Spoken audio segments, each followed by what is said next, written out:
Bonjour Morgane et bienvenue pour un épisode un petit peu spécial qui est le premier épisode d'Arrêt Caméra à Cannes. Déjà Morgane, comment ça va ? Un peu fatigué, je t'avoue, mais on est arrivé hier, c'est pour ça, 5h30 de train je crois, si je me trompe pas. Et on a enchaîné direct pour aller chercher les accréditations, il y avait la queue, on est allé voir un film, on vous en parlera juste après. Et un deuxième film à la suite, mais du coup effectivement on est fatigué mais on est content. On a vu des bons films, on va vous en parler, mais voilà, ça aurait pu être pire. Oui, on a réussi pour le coup à avoir des places pour voir des films, malgré le fait qu'on ait en moyenne, on va dire, entre 5 et 6 heures de sommeil depuis 4 ou 5 jours, mais c'est pas grave, c'est la ferveur du lieu, c'est... Comme ça, l'émulescence. Enfin, moi, je suis contente d'être là, en tout cas. Oui, puisqu'on rappelle que pour... Et c'est ma première, d'ailleurs. Oui, Julie, c'est vrai, c'est ta première. Moi, ma deuxième, mais c'est un peu comme si c'était ma première. Ça a changé, il y a la billetterie. Et justement, je voulais faire un petit topo sur la billetterie. Oui, c'est pour ça qu'on ne dort pas beaucoup, parce qu'il faut se réveiller à 6h55, 5 minutes avant le lancement des places pour les films 4 jours après, en fait. Et du coup, ça crée... Et il faut surtout prendre les films en 1 minute avec une technique qui commence à se répandre. Oui, mais que nous ne dévoilerons pas parce que on tient à nos places. Je tiens à ce qu'on ait nos places et je tiens à pouvoir faire les chroniques à Arrêt Caméra. Donc voilà, et on a l'impression d'être un peu comme les personnages de Mission Impossible de Final Reckoning dont on parlera juste après, donc on peut lancer le programme. Alors de quoi on parle, Julie ? D'abord du film d'ouverture du Festival de Cannes, pas forcément avec un immense plaisir, mais ce serait dommage de ne pas le mentionner. On va aborder en quelques mots, au moins Partir un jour. D'Amélie Bolin. Donc c'est son premier long métrage. Il y a eu un court-métrage, en fait celui-là, donc ce long-métrage Partir un jour, c'est le prolongement de ce court-métrage dans lequel, si je ne me trompe pas, il y avait déjà Juliette Armanet et Bastien Bouillon. Oui, ça, sauf que le court-métrage, en fait, c'était l'envers, en fait, c'était elle imaginait le retour d'un personnage dans sa ville natale, et c'était cette fois Bastien Bouillon qui était écrivain, et là, cette fois, elle a inversé, c'est Juliette Armanet, j'ai plus son nom de son personnage, mais qui revient et qui est une cuistot qui a gagné Top Chef et qui essaie de monter son restaurant, pardon. Oui, un restaurant cuisine française, gastronomique, Michelin, quelque chose d'assez traditionnel et assez élevé. Et elle revient dans sa famille parce que son père tombe, il a un infarctus, voilà, c'est ce que je cherchais. Et lui, il est avec sa femme, ils tiennent un restaurant escale. Ouais, c'est un restaurant routier. Voilà, c'est ça. Et du coup, le retour du personnage joué par Juliette Armanet, pas Amélie Bolin, créer des tensions. Oui, des tensions, des quiproquos, en fait, qui se basent sur, on va dire, le clivage dont j'ai déjà un petit peu connaissance, qui est Paris-Province.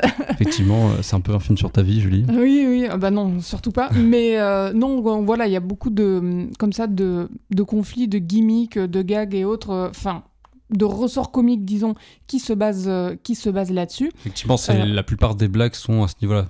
Oui. Ça tourne pas mal autour de ça. Ça. Et après, ça se base...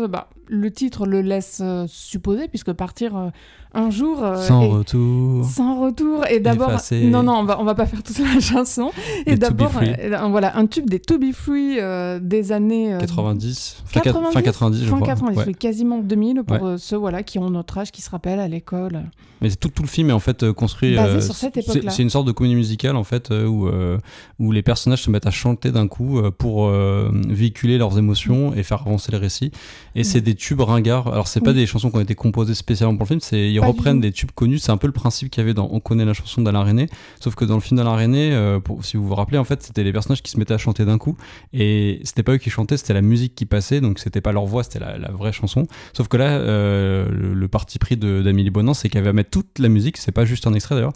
Et c'est chanté par les acteurs. Donc, il y a Juliette Armanet qui est chanteuse dans la vraie vie. Et les acteurs qui, eux, par contre, chantent moins bien, mais ça donne un côté un peu... Alors, c'est pas que ça passe... Non, mais c'est vrai. Ça me dérange pas, parce qu'au contraire, je trouve qu'il y a un truc un peu... C'est honnête, tu vois. Il y a quelque chose de touchant, en fait, là-dedans. C'est ce que j'allais dire. En fait, quand je dis ça passe, Morgane, je veux dire que c'est pas le pire du film. Non, parce que j'ai pas aimé le film et toi non plus. Pour moi, c'est même le seul points positifs du film. Après, le reste... les acteurs sont bien. Non, mais je veux dire... voilà.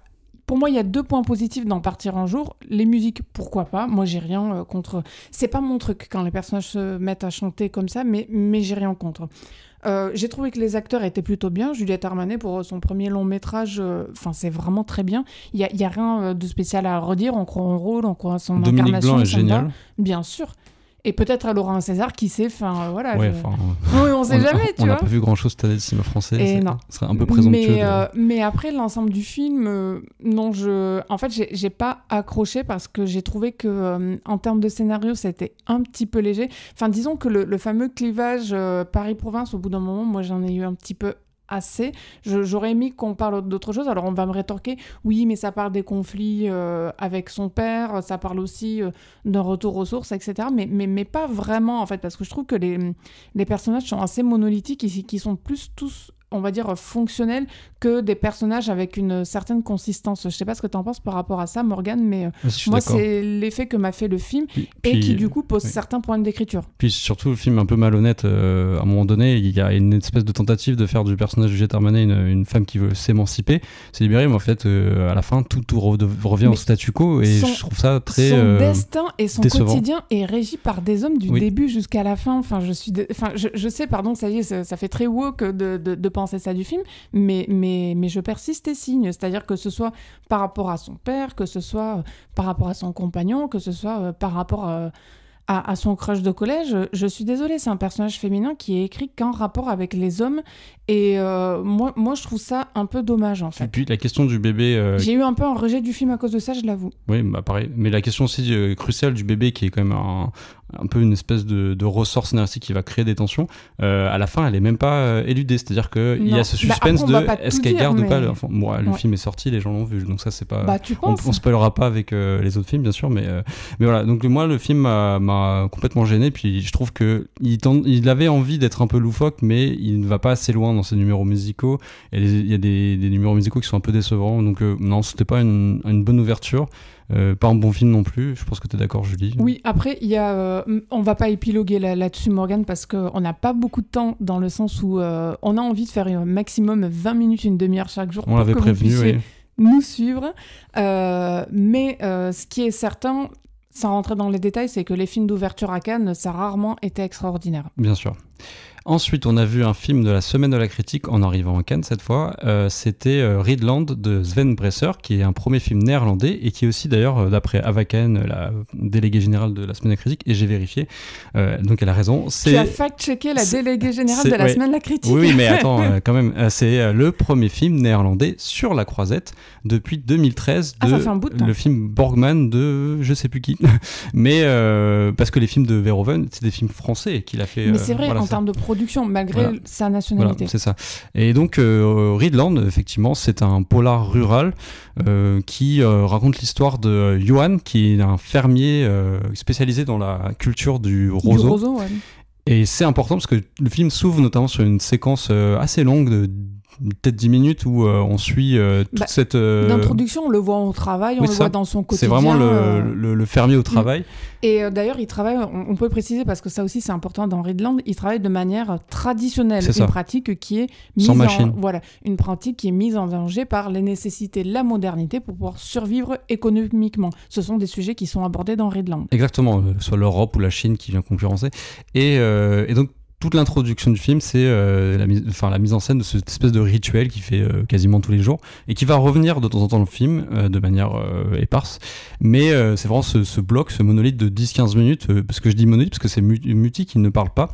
Oui, c'est vrai. Et le film est très peu bavard de manière générale. Il y a des moments où ça parle plus, mais grosso modo, on est plus dans du contemplatif, du silence, voire une forme de méditation que du dialogue pur et dur. Puis c'est un film du point de vue du personnage principal qui est lui-même assez mutique, donc je comprends pourquoi tout le film du coup devient lui-même... le film se calque sur lui. C'est ça. Et donc du coup cette introduction m'a bien mis dans le film, plutôt impressionnante, même visuellement, je trouve. Il y a une recherche sur la matière, notamment le jeu aussi sur les éléments, parce dès le début de la séquence, on a le vent, la terre, l'eau et le feu, et c'était une belle séquence, sauf qu'après, je trouve que le film piétine. Je sais pas si tu es d'accord avec moi, Julie. Alors oui, mais je suis peut-être plus clémente que toi, Morgane, sur Redland, parce qu'il y a une idée qui m'a un petit peu plu quand même, et je tiens à le dire, c'est que pour moi, alors, en introduction, Ava Kane parlait de mémoire, c'était de polar rugueux, mais je trouve que c'est pas tout à fait un polar rugueux, parce que pour moi, un polar rugueux, je pense à des polars un peu virilistes, avec des anti-héros. Hard-boiled, comme on dit, voilà, les c'est films ça. noirs, en fait. Et là, certes, on le découvre plus loin au cours du film, sans spoiler, que oui, on est peut-être un peu dans l'anti-héros, ou plutôt dans le non-héros,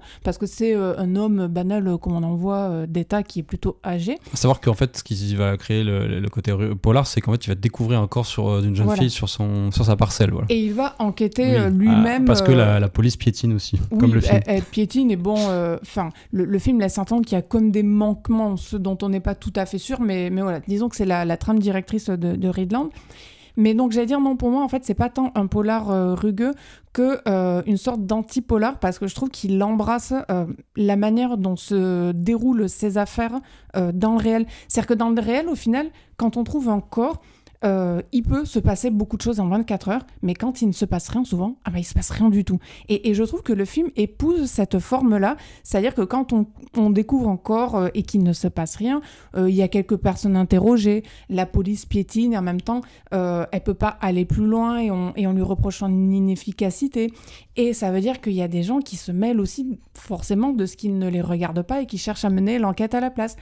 Et en même temps, les gens, passé l'effroi du début, on va dire que ça ne leur fait ni chaud ni froid. Voilà, c'est dans les conversations au comptoir, au café, mais après, il se passe rien de plus, et on a l'impression que tout le monde retourne à sa vie normale, et je trouve vraiment, et j'insiste là-dessus, que Redland, pour moi, embrasse comme ça ce réel. Enfin, quelque part, par rapport à d'autres polars, il est certes moins spectaculaire, mais je trouve qu'il a quand même, je sais pas si c'est accidentel ou pas, mais il a certainement un cachet d'authenticité. C'est vrai, c'est plus la partie effectivement authentique, réelle, cinéma du réel, notamment les visages burinés avec les nervures des rides. Enfin, c'est assez impressionnant. Sven Bresser, on en avait parlé, toi et moi, en off. Morgane filme très bien les visages des personnes âgées, la vieillesse de manière générale. Mais tout ce qui est autour de l'onirique, parce qu'il y a une partie un peu onirique, qui est lié notamment à l'internalité du récit, fait que j'ai un peu décroché, et puis je trouve que l'enquête piétine un peu trop, le film est trop long, il dure 2 heures. Après, c'est un premier film imparfait, c'est certain. C'est ça, c'est un peu les défauts des premiers films de genre qui essayent de mêler réel et surnaturel de manière assez bancale. Après, j'ai bien aimé aussi que dans Redland, l'enquête s'articule avec ce que c'est qu'un métier d'agriculture, ce que c'est qu'un quotidien qui essaie de correspondre à certaines traditions, qui ne veut pas céder, on va dire, aux affres de la rentabilité économique.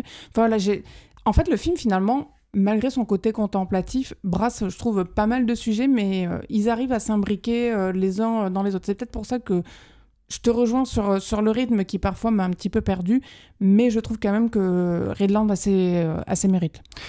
Ensuite, on passe à un film de la compétition qu'on a vu tard hier soir, c'est Deux procureurs de Sergueï Losnitsa. On l'a vu bien tard, il était quoi, 10h, 10h30, quelque chose comme ça ? À 10h20, il a commencé. Ouais. Pour ceux qui ne connaissent pas Sergueï Losnitsa, c'est un réalisateur ukrainien. Alors, il n'est pas né en Ukraine. Non, Biélorussie. Mais il est nationalité ukrainienne. Nationalité ukrainienne. Aussi parce qu'il a fait, j'ai vu ses études de cinéma à Kiev. À Kiev, ouais. Et il est parti... s'est exilé depuis la guerre, mais depuis longtemps, il filme les rapports assez particuliers entre l'Ukraine et la Russie. Il a fait une grande carrière de documentariste, et à côté, quelques longs métrages de fiction. J'ai lu une interview il y a peu, en fait, il disait que lui, il fait des documentaires quand il peut pas faire de films de fiction, parce que ça coûte beaucoup plus cher de faire des films de fiction. Bien sûr. Donc, c'est pour ça qu'il fait des documentaires entre-temps. Mais, en fait, il fait ce qu'il peut, quoi. Oui, et voilà. C'est déjà bien. Et donc là, cette fois, c'est son premier film de fiction depuis Donbass en 2018. Celui-ci est une adaptation d'écrits d'un western écrivain dissident, on va dire, Demidov, qui était russe dans les années 30, qu'il a écrit pendant son internement. Et du coup, le film est un film, on va dire, carcéral en grande partie. Il dure 2 heures, il y a une grosse partie carcérale avec un personnage de procureur qui vient dans une prison puisqu'il a reçu un mandat du parquet général qui lui-même a reçu... Accidentellement, demande reçue accidentelle. C'est ça, de la part d'un prisonnier qu'on va découvrir dans le film. Il faut vite fait préciser, je pense, Morgane, de pourquoi le film est carcéral, c'est parce que, et si tu veux, tu pourras détailler, oui, tu peux préciser. Le NITSA filme chaque instant de déplacement du personnage principal. Du coup, comme il n'y a pas d'ellipse, ça fait qu'on se retrouve en grande majorité en prison. C'est ça. Et juste oui, pour le contexte, on est en 1937 au moment de l'apogée des terreurs staliniennes où il y a des milliers de gens qui sont mis en prison pour qu'ils soient exécutés parce qu'ils dérangeaient, parce que c'était des anciens bolcheviks et lui il voulait tout réformer, mettre des gens, des ignares à la place des jeunes, des nouveaux, des jeunes ou des ignares, des gens en fait qui n'étaient pas, et c'est largement sous-entendu dans le film, qui sont pas arrivés au bolchevisme avec Lénine. Oui, c'est ça. Il voulait supprimer tout ce qui était la vieille garde léninienne qui justement critiquait parfois les actions de Staline. Moi, ce film-là, Deux procureurs, je t'avoue qu'au début, j'ai très très peur parce que quand j'ai vu l'image et quand j'ai vu la photo, je me suis dit, oh bon Dieu, c'est le film monstre historique qui ressemble à un documentaire Arte. Je caricature. Je dis pas que la photo est moche, mais il y a une patine qui fait qu'on se dit que voilà, on est en cours d'histoire et que c'est la prof qui nous lance un docu à la télé, quoi. Il y a un truc presque formol, c'est vrai, avec un côté un peu suranné. Limite. Mais il y a aussi, je trouve qu'il y a des moments... Alors c'est au tout début du film, ça fait cet effet-là, mais une fois que le personnage arrive, il y a des nuances qui se développent. Et en plus, bon, il quitte la prison, c'est pas plus mal parce que les prisons, ça reste... Bon, la mise en scène est très bien, mais ça reste globalement toujours des plans de choses fermées et il ouvre faussement son film, puisque en fait, il va reproduire le schéma de la prison dans d'autres lieux. Donc comme tu dis... C'est ça, donc on a que des portes qui s'ouvrent, qui ferment sur des pièces qui se ressemblent toutes et qui sont aliénantes au possible. Le film, en fait, le dispositif du film, c'est le parcours quasiment sur une journée, parce qu'on suppose, d'un personnage qui va donc en prison, ensuite il se déplace en train, il va à Moscou et il revient, et on a tout est il ne fait aucune ellipse, il gomme toute forme d'ellipse, et c'est impressionnant, enfin il faut le dire quand même, c'est assez impressionnant comme ça d'avoir cette impression de vivre 24 heures en 1 ou 2 heures, mais de vraiment les sentir. C'est rare, je trouve, des films comme ça au cinéma qui font vraiment sentir le déroulé d'une journée de personnages. Non, mais c'est surtout que au-delà du déroulé de la journée, c'est qu'il fait vraiment par ce dispositif ressentir tout ce qui est la lourdeur, mais aussi l'horreur en fait de la bureaucratie soviétique de l'époque. C'est-à-dire qu'en fait, tu as l'impression en fait que de toute façon, quoi que tu fasses, tu n'y arriveras pas à ce que tu veux arriver, et tu es en fait déjà piégé. Je vais dire quelque chose de très facile, Morgane, mais on est, comme tu l'as dit, en majorité dans Deux procureurs, dans une prison physique, mais le film est à la fois comme ça, je veux dire, une manière de filmer la prison physique, mais tout en parlant aussi et surtout de la prison mentale que constitue la machinerie soviétique. C'est ça, effectivement. Et bon, il y a quand même... C'est assez bien joué de la part de Losnitsa. Il y a des espèces de petites trouées un peu comiques par moments, notamment dans les faciès des personnages, mais c'est toujours un peu sordide, c'est ça. On rigole, mais on rit jaune un peu, parce que on rigole, il y a la menace derrière à chaque fois. On rigole clairement pas avec eux, parce que ce qui se passe en fait, c'est que la manière dont fonctionnent en tout cas les Russes dans le film, c'est que hormis le personnage principal qui se sent... qui est un idéaliste. Voilà, c'est un idéaliste, mais qui quelque part se sent...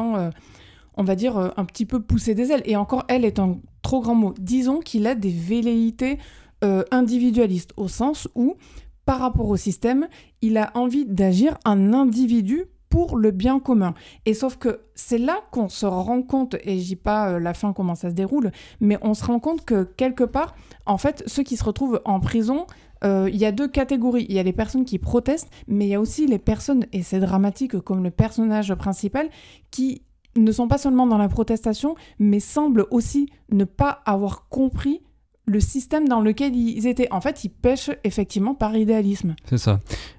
Pour terminer sur le film, je voulais juste dire que pour moi, c'était peut-être une des meilleures adaptations, en tout cas d'un récit, ce qui n'est pas le cas en vrai, mais d'un récit kafkaïen, puisqu'on a vraiment l'impression ça fait très le procès de Kafka. Le procès et le château aussi, notamment avec l'idée d'atteindre une espèce de forteresse qui est en fait Staline. Et il y a cette scène notamment où il est chez le procureur général, il essaie d'avoir un rendez-vous, Et il y a un moment, il y a un personnage, je lui dis c'est où la sortie? Et c'est assez marrant parce qu'on a l'impression qu'ils sont complètement dans un labyrinthe, alors qu'en fait il a juste à descendre l'escalier, mais on sait pas depuis quand il est là. Mais oui, mais comme on leur apprend pas à penser par eux-mêmes et qu'ils pensent que dans un système collectif et que tout ce qui sort de là, que ce soit quelqu'un qui fait tomber accidentellement une pochette ou quelqu'un qui reçoit un ordre qu'il n'a pas l'habitude de recevoir, devient un événement en soi, forcément ces personnes-là n'arrivent plus à penser. C'est ça. En tout cas, premier grand film. C'est à voir quand ça sort. Donc, Deux procureurs de Sergei Lonitsa. C'est ça. Premier grand film qu'on a vu cette année. Moi, j'espère qu'il aura un prix. Et ce matin, donc tout juste là on en sort... à 8h30 du matin. C'est ça, un petit film léger, plus léger que ce qu'on a vu hier. De quoi nous tenir éveillés en tout cas. C'est ça, Mission Impossible The Final Reckoning, l'ultime épisode de la saga. Enfin, c'est ce qu'on dit pour le moment. Toi, tu y crois ou pas que c'est l'ultime? C'est annoncé comme l'ultime film. D'ailleurs, le film est conçu dans sa manière d'être comme une espèce de best-of où tous les épisodes trouvent une continuité dans cette forme, parce qu'il y a limite un montage au début du film qui revient en arrière sur la saga, et puis il y a des raccrochages de wagons avec des sous-intrigues, on va dire, des épisodes précédents. C'est mieux fait que dans d'autres films du genre, notamment quelques épisodes de Star Wars ou des Marvel, enfin voilà.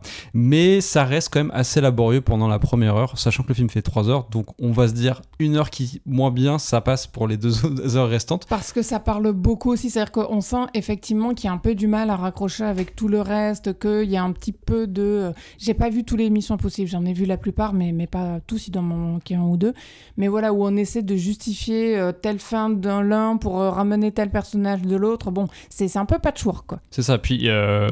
faut aussi mettre en place une tragédie d'un personnage principal qui va mourir et qui va provoquer un drame qui va être moteur aussi dans le film. Et puis on avait un peu oublié l'entité dans l'épisode précédent, parce que elle était toujours présente, mais la fin du film se concentrait surtout sur l'affrontement entre l'espèce de Némésis d'Ethan Hunt, et là le film revient sur l'entité et il essaie de donner un peu plus de corps que dans l'épisode précédent.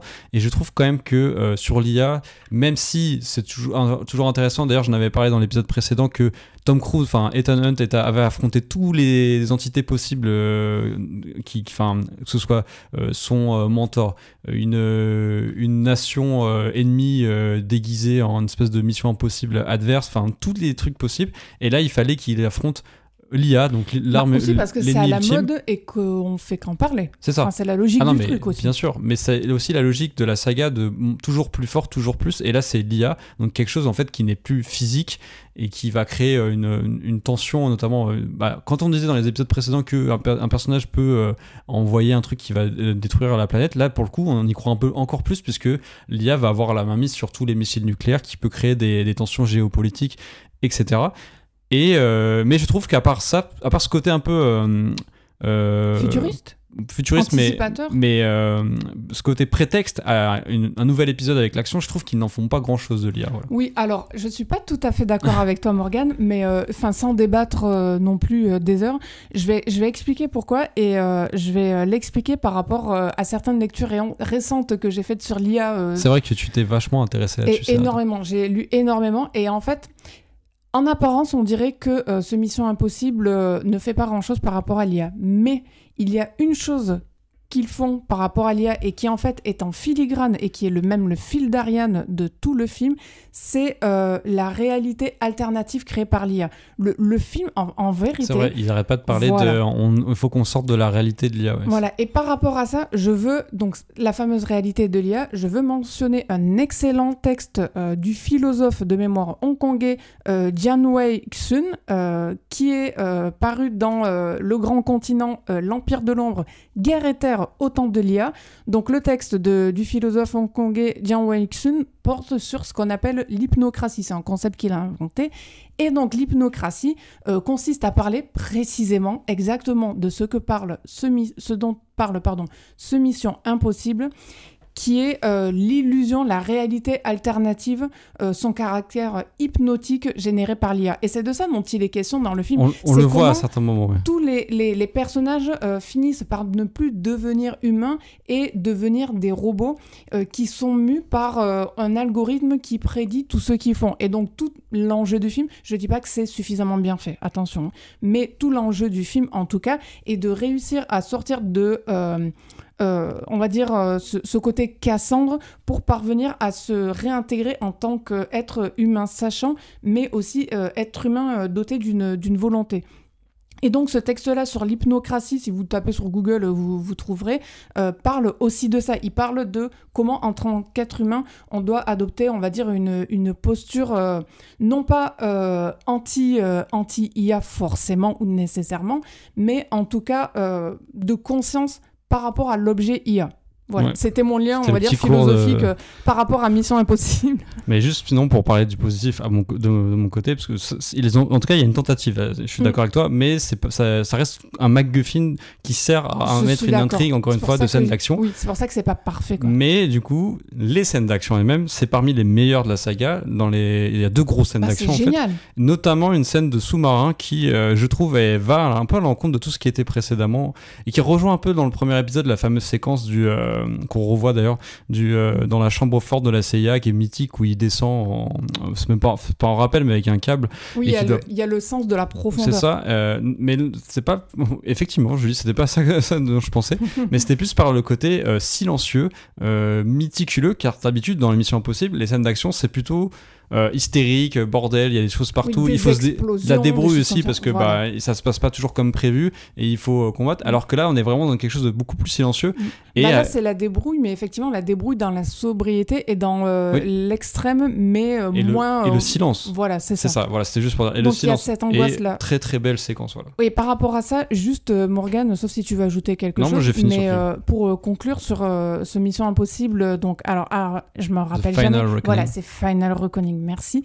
Le son Dolby Atmos est génial. De la salle du Grand Théâtre Lumière. Voilà, de la salle du Grand Théâtre Lumière, pour entendre comme ça Tom Cruise dans le sous-marin et essayer de s'en extirper, c'est extraordinaire. Enfin, je veux dire, la sensation d'étouffement, d'écrasement, d'être avec lui. Enfin, voilà, je trouve que cette technologie-là aide à mieux appréhender le film et à vivre une expérience encore meilleure.